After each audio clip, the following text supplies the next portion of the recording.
Back in the HSE wrestling room, looking at a match between Carr and Vecchia, a little Iowa State versus Ryder.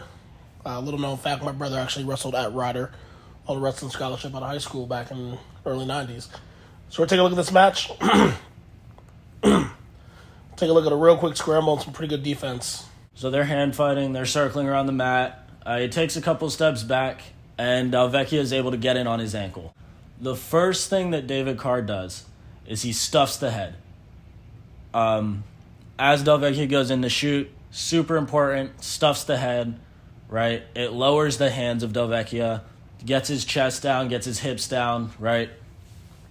Helps prevent a lot of explosion that most athletes would be able to get by keeping their head up and their chest at a positive angle. Vecchia is kind of folded almost like a table right now.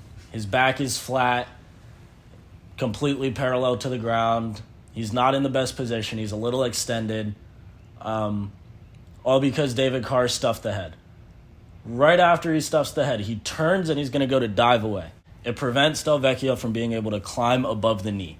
If he's able to climb above the knee, it makes finishing a takedown so much easier.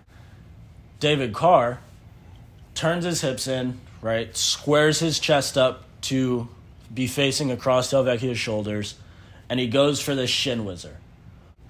So here he does a really good job of keeping Vecchia shallow on his leg, getting his Shin wizzer, getting his hips in good position.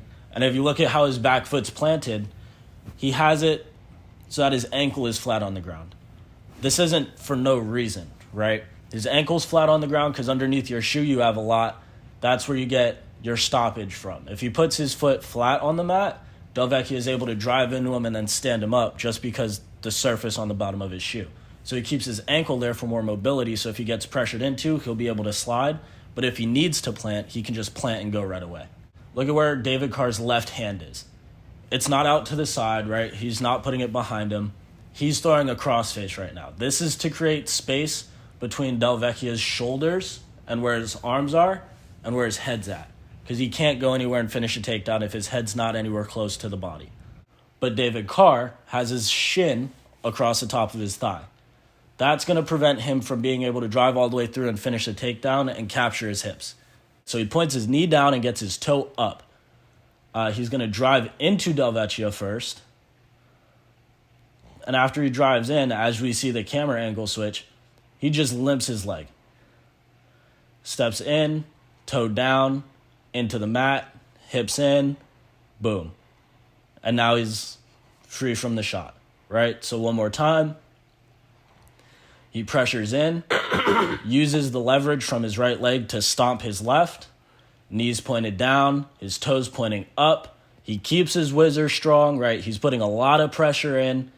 You can see it on his toes. He's jumping around, a lot of pressure.